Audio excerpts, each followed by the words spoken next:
computer, I guess. Oh, here we go. Okay, that's recording. Never mind. Yeah, it's just recording. Okay, so are we good? All right, everybody, welcome to Business First Responders, and this is Tuesday, May 12th, and we are not post-COVID yet, so I'm sorry. We're hoping getting to that point.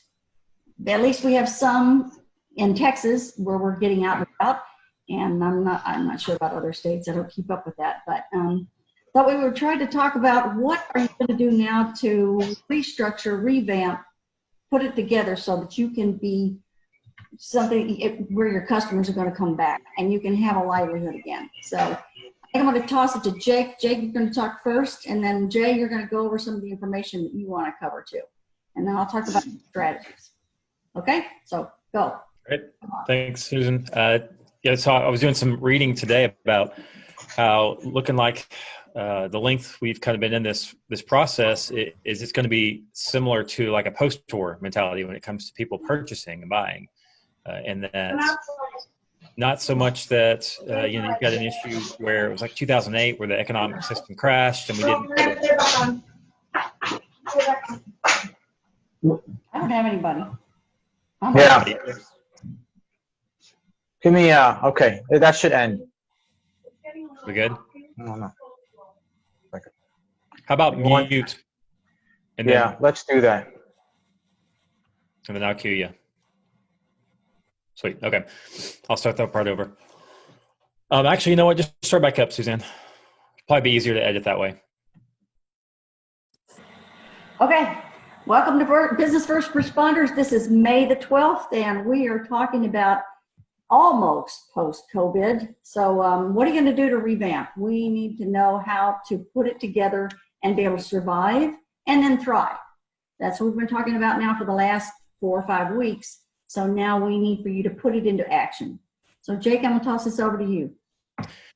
Thanks, Suzanne. So yeah, we've been talking a little bit before we got on air about what this economy is going to look like now that they're kind of releasing the hounds a little bit, letting people go out here in Texas. And I was doing some reading today on the fact that this, unlike 2008, where we were going to have to kind of wait out the economy because there was an economic issue and some foundational stuff that had to be fixed.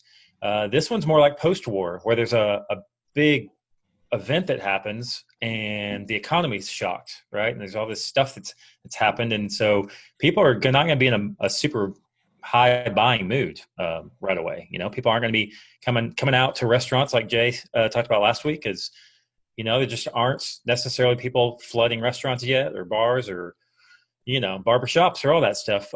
And that's one of the interesting things about being in a capitalist free market society, is that people get to decide when they want to come in and come out. And so we mentioned last week as well that being essential, it would be a really great thing to do coming out of this process, because discretionary income and discretionary spending's expected to be way, way lower the next 2 quarters. Extremely shocking numbers.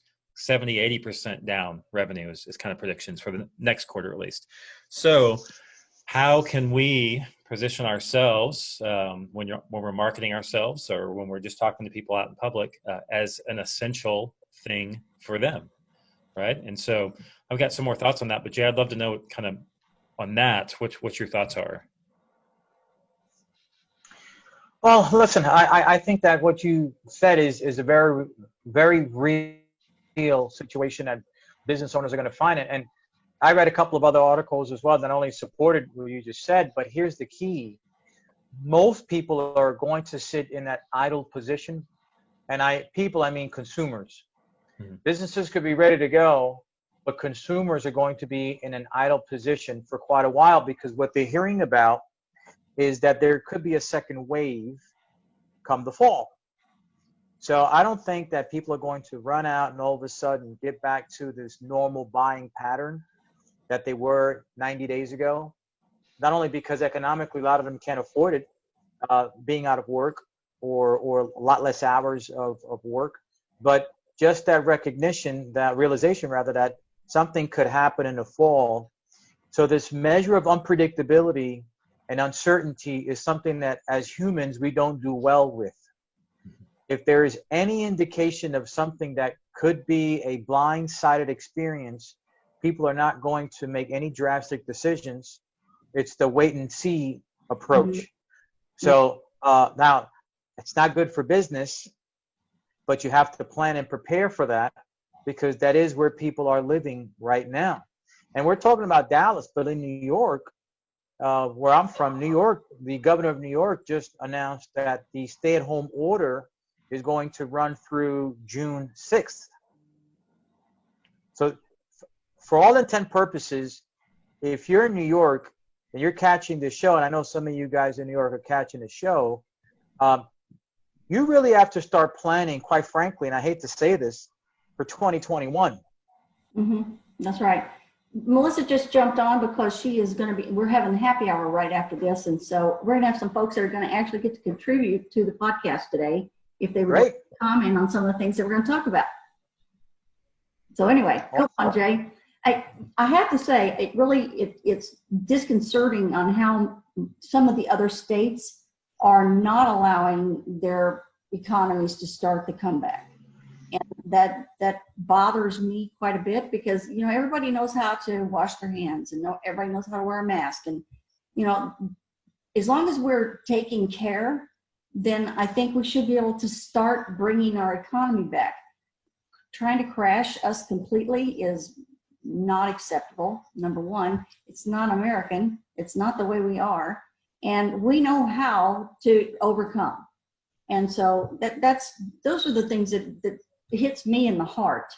And it just destroys me when I drive around town, because I'm out and about all the time now and see all these places with no cars or minimal cars. And we cannot survive that way.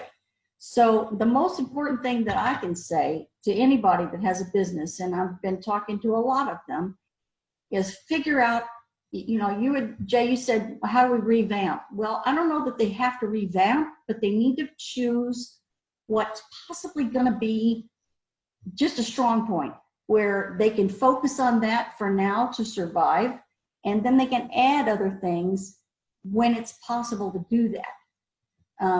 You know, who knows when we're going to have whatever it is to cure this, you know, vaccine. And quite frankly, we all take a flu shot, and half the people still get a flu. So it doesn't mean it's ever going to go away. It's just that's going to have to be a part of life. So we have to be able to focus in that direction and figure out a way to, you know, work on this part of the pyramid and leave the other 2 or 3 parts for when we can bring that back in. That's all I can see that we have to do. You know, you got to be penny wise and pound. You know, you don't want to be pound foolish, but you also have to be able to be focusing on what the things are that can get you the growth that you need to at least continue. You know, I want to see them continue. We may not be the super successful, thriving people until, like you said, 2021, but at least we have to make it to 2021. Right? Now, I agree. And part of that is also understanding that if we're opening up parts of the country with what's essential, then that's almost the cocooning effect for people, right? Because if the government, if the states, if local municipalities are telling people, hey, you only have access to this because that's what's essential, well, then we start to get conditioned that, number one, what other people dictate as essential is what we have to determine as essential. But number two, we now live in this environment that I'm only going to purchase, I'm only going to take action on things that are essential. I think that word essential is going to be with us for a long time, for quite a while. So as someone who's in business, and you started to touch on this, Suzanne, and then you kept on with a different point, but I wanted to extend that. If you are revamping, if you are looking to say, how do I continue to thrive in this environment, then you have to live where the consumer is living at right now. And if you offer 50 different services, 25 different services, 5 different services, well, what's going to be the one that the consumer is going to consider essential? And focus on that. Right. Because if they're not being told that all the other services you offer are not essential, you're going to waste your time promoting those other services for the time being, because the conditioning, the brainwashing of essential is not going to allow them to pick up those other services. So find out what it is you offer that's essential, and focus on that. And if you don't have anything that's essential, then find something that falls within that parameter and promote the heck out of that. You guys agree? Oh, I agree. It's one of those things where you go back to that adage that, what is it, back in the 80s, thinking out of the box. How many times did we hear that when we were growing up and first getting into business? Stop living in that one box, because that's not the one that's going to be able to make you successful. And that's why 99% of these people that became, entrepreneurs in the first place weren't living in the box and don't want to be in the box, So once again, we're going to need to do that to be able to get past whatever we need to. And like I said, survive. 2021 is going to be our year to bring everything back to, where we're at. Then we got to be able to survive to then. So you got to come up with a strategy that will get you to that point. And then, then you maybe can expand. I don't know. Nobody has a crystal ball. Mine's broken. Has been for years. So, 3 times, 4 times over. Suzanne, to your point, the entrepreneurs, but I think business owners in general, the reason that good business owners and marketers, for that example, listen to the market, right? They are listening to hear what's going on and constantly in touch with their consumer, so that when things change, whether it's really big like this or it's really small, they're making adjustments all the time. Mm-hmm. So really the only difference I see in this portion of, the economic season that we're in is that we've got a big economic pushback, a big consumer response that we just have to respond to. We can't sit in place, can't not do, things that we know and that you guys are telling them to do. And I think when, Jay talks about the conditioning, I think a lot of us overlook how powerful that is. How the words that we bring in through media and the things that we read and the things that we tell ourselves when we're freaked out condition us to take decisions or make decisions that are different than we do during a good economy, for example. And so trash talk is the worst thing you can do. Yeah, it's head trash, right? Yeah.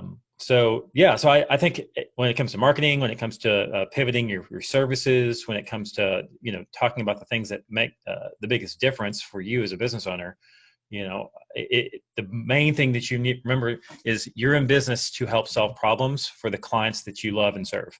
So just find a different way to serve at this point. Find the way that they need help.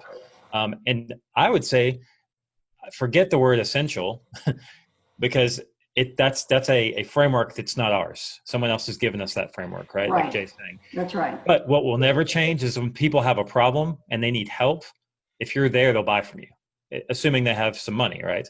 There is a whole other side of that where people are kind of hoarding cash and, not using credit cards for bills and things like that, which is actually a good thing. I think it's one of those things like people are washing their hands. We should have always been washing our hands, right? We should always be saving. Cash is a good thing to have. Right. But given that, I think that puts us in a good position to get back to listening to our customers, get back to responding in a way, because pressure and tough issues in life are where we get back to the basics a lot of times. One of the important things that I think would be essential is, everybody has got now where they have the people up front that are cleaning carts. That's now their job. You know what? One of the other positions that you have up front is to talk to the customers that are coming in the door. What would you like to see? What would you like for us to be doing to help you?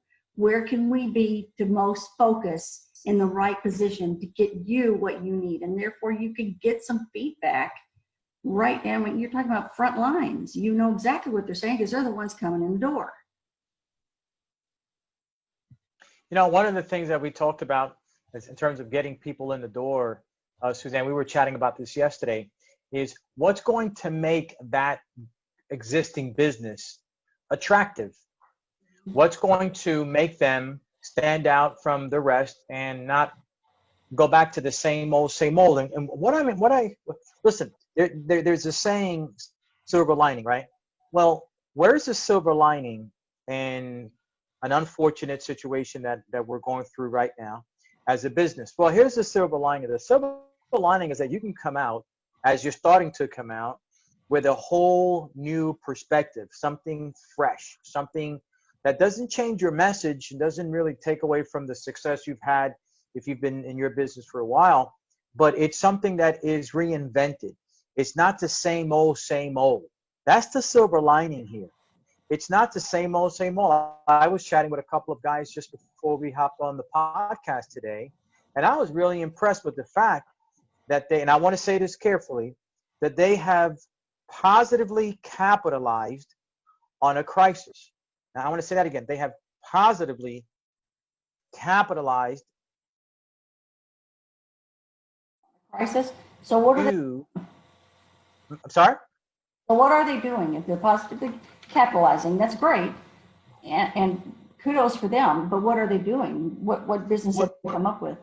What they've done is they've created, one of them left what he was doing and started a disinfectant company. Now think about that. I don't think people will ever go back to to disinfecting their home, their offices, their places of work, the gyms, whatever, at the same level they were doing it before, right? There'll always be now this concern for proper disinfecting because of the awareness of how passing on germs can easily happen. So he left what he was doing and started a disinfecting company. Another guy in New York was a personal trainer, and he himself only made money seeing people live. Well, what did he do? He went to a Zoom, a virtual personal training session. And what he does is very unique in terms of martial arts. So he just took his stuff from face to face and did it. And now he's on Zoom. And most personal trainers, and I was one, unless you see someone face to face, the likelihood of that person really getting a good workout is slim because it's not face to face. People need to have that face to face experience. Well, he's booming right now because he's on this real cool software kind of virtual meeting, and it's awesome.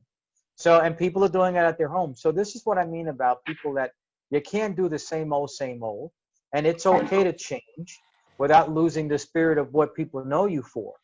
But before we get done here, because I want to get Jake's thoughts on this, there's a few things that I came up with that I think for the person that says, okay, Jay, I get it. I want to revamp. I want to be different. I want to become more attractive. I don't want to do the same old. What would you recommend? What are some things I can start doing right now? I'll share some of those thoughts before we're done. You're muted, Jake. Gotcha. So what was the question, Jay? No, I was saying that having a chance to be, being able to become be on top of it, Jake. I just didn't hear the question. No, I was listening. I'm sorry. No, I just wanted to get your thoughts on being able to do things not the same old, Gotcha. and the importance of making yourself more attractive by not doing the same old. Okay, gotcha. So, I think as someone who's constantly trying to communicate well with potential customers, in my field, we're constantly trying to break the mold, if you will, looking for different ways to communicate, to get more intimate in the conversations, and to break down barriers and objections and trust. So it's a mindset, knowing that when you're going in to communicate with people, that your goal is not to communicate at someone. Your goal is to let them know they're being heard, and then providing something in return that's going to be valuable, right? So I think that applies very heavily right now. Once again, it brings you back to the basics of what you should be doing probably anyway. The only difference is now the hand's forced on you, versus should I be pivoting every month? Absolutely. I should be finding something to tweak every month, but now we have to, which brings you back to these situations. So I think once again, it's been a fantastic time for me personally in my business, because I'm doing a couple things differently that I was potentially considering doing anyway in 6 to 12 months. But guess what? I got plenty of time, and things that I was doing in person are no longer available. So all of a sudden, my 1 year goal from now to have online groups is now a thing, and I'm getting paid for it. So I think thinking different is truly a mindset. And then I think maybe the last thing I'll say on that is I was watching a video with Simon Sinek today, and he was talking about his infinite mindset. It's kind of his big product over the last year or two. Is that when you're looking at something as it's always been around. So like he said, people live to be about 60 or 70. And so if you see a pandemic, this is a once in a lifetime thing. We've never seen anything like this. I don't know what's going to happen. It can be frightening. But when you think in 1,000 lifetime mindset, this would be the 7th or 8th pandemic of someone who's been around that long, which means they know it's going to end. They know things are going to be a little bit different, but they know it's going to be okay. Mm-hmm. And it's just that small shift in mindset that allows people to go, there is something beyond this. It's not going to be the same as it is, but there's something else, and it can be good too. Excellent. Very, very good. It kind of brings back the old adage that what has happened before will happen again, right? There's nothing new under the sun. It's just new for us. True. Right? Right. Pandemics are not new. It's just new for us because it's the first time we've experienced it in our lifetime. But, as before, so again. That's just the way it is, right? So now, Susan, you mentioned that you had some ideas that could help a business sort of get to a whole new, to raise the bar on the quality, on their brand, on their image, even on what they do. You started to share some of that early when we were chatting. What ideas are those? It's one of those things that I do every year is I sit down when it's quiet and nobody's around, and I put down, first of all, I have to be me. I can only be me. I don't know anybody else I can be. And then I know, and for me and for everyone else in this world, God put us on this earth to win. He didn't put you there for you to be, in life's struggles. So you have to have that mindset. And like you were talking about, Jay, is the mindset, we have so much head trash that goes on all the time, besides the other noise that we get from all of the media and all of that stuff. But you have to get the head trash out from you. You're the most important person that you listen to all the time. And then you need to figure out that you are uniquely you. So now there's something unique that you can do and you can bring to the table that will help your customers. And that gives you a chance to be able to expand on that. If you don't know what that unique thing is, the best people to ask are going to be your friends and family, because they know and they will tell you. If you ask them, they will tell you. And it may not be what you want to hear, but it may be what you need to focus on, because they know that you do this really, really well. And that's what you should focus on for now. And then you can shift back to whatever that is. So those are just simple things that you have to tweak. It's within each one of the, and like I said, we are entrepreneurs by heart and by spirit if you're a business owner. So you know what I'm talking about. You had to come up with your original idea in the first place. And so this is nothing new. It's just to tweak what it is you've done or shift what you need to do for now. Nothing is forever, not even what you're doing right now. So, and what you were doing before is not forever, as you've also learned. But that's what Jake, I would say. So what would you say then if we're going to give one or two good tips to that business owner that right now is checking out the show and they're sort of moving into getting back into the groove of things, and they agree that I need to become more attractive, I need to do things a little bit differently, the same old, it's just not acceptable. Jake, what would you say would be the one or two things that they could do immediately, or maybe not immediately, but start to plan for it so that they could re-engage into consumerism, more attractive, a little bit different, not the same old? What would you say could be an idea for them? So I would say do two things. The first is talk to your customers, survey your customers, ask them where they're at, ask them what their comfort level is, ask them as much as they'll let you ask them.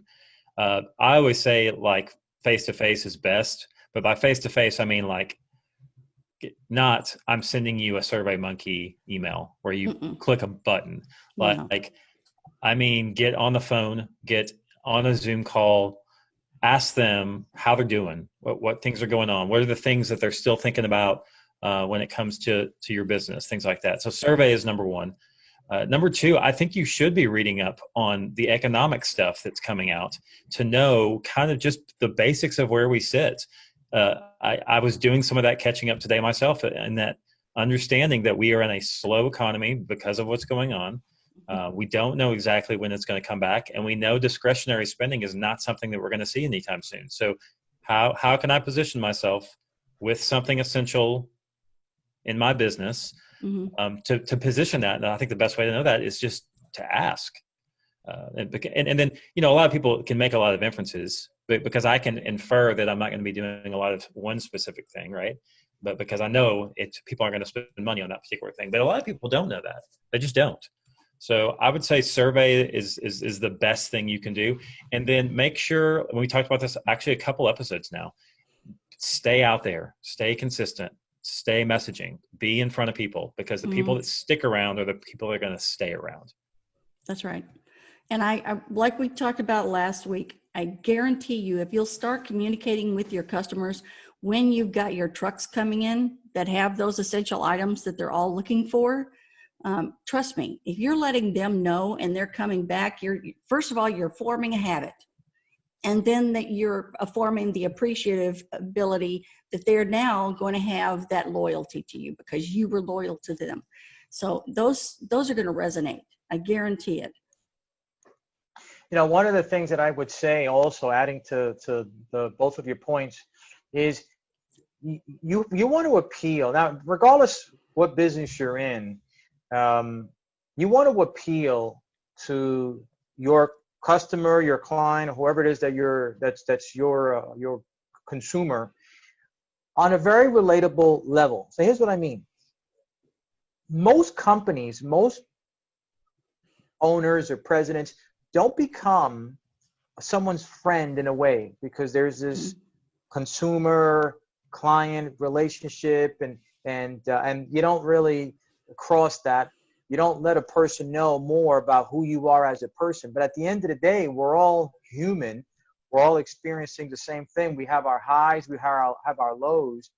And if those that you serve, the consumers that do business with you, if they don't see you as a human being first, right, and they don't like you at that level, and they don't relate to you at that level, then number one, that's an easy way for you to lose that person to the other business, the other service provider that appeals to their humanity. But if they do stay with you, they won't be as loyal to you as they can, because they're buying your product. At the end of the day, they're not really buying you. So how do you get bought? How do you, not your service, not your product, how do you get bought? How do people stay with you? And one of the things I disagree with part of that, Jay, because I realize that maybe in the past they haven't been on a personal level with any of their customers, but I can tell you this, we're talking to small to medium-sized companies, and they do need to be the face of their business. They do need to be out there in the showroom or in the front office or wherever it is where the customers come through the door. They need to be the one to say, thank you for coming. We're so glad you're here. Is there anything else that we can add to our service that's going to help you? We just want you to be able to get back and, back to normal, just like we want to be back to normal. I guarantee you that goes a whole long way before anything else. I'm not talking about big business. I don't care what they do. I care about the small to medium-sized guys. This is life or death for them. And so they better get on a personal level with their customers. I guarantee it's omnipotent. They must. It's not I might, it's a must. No, I agree with you. I'm not sure if you maybe heard me correctly, but I completely agree with you and that's exactly my point, that there has to be a sort of a level playing field where that owner of the business is relating to its consumers, its clients, at a personal level, at a humane level, and not to be afraid to share their story of them being quarantined, or share something funny or something inspirational, something that makes them memorable. I think if you miss that element of being different, not going back to the same old, then you really could miss out on building a whole new relationship with consumers and new ones that that could become not only long-lasting, loyal customers, but it could help you recover that much faster. So I think we're on the same page there. There's the one thing, probably last thing that I'd add to that then here as we close up would be one of the easiest ways I think you can do that, because it seems kind of weird for me sometimes as a business owner to say, here's what's going on in my business, and you should know this is how we handle things, and blah, unless you're a coach or a trainer or something like that, where that's a normal conversation you're having. I think for a lot of the other businesses, just by acting as a consumer with your own opinion and character out on social media or out in different places, you're giving people a peek into your own personality and your own values and things like that. So I think it's really neat when you can see presidents or CEOs or different things, even if, 10 people in a business and there's one owner, if that guy's out there being quirky, and being fun, that gives you insight into how they do business a little bit too. And so you don't have to try and force that, relational, genuine relationship building. You just be yourself, just be it out in public just a tad more. A medium-sized business that's here in Dallas-Fort Worth is Sam Pack, 5-Star Ford. I'm sure you've seen them everywhere.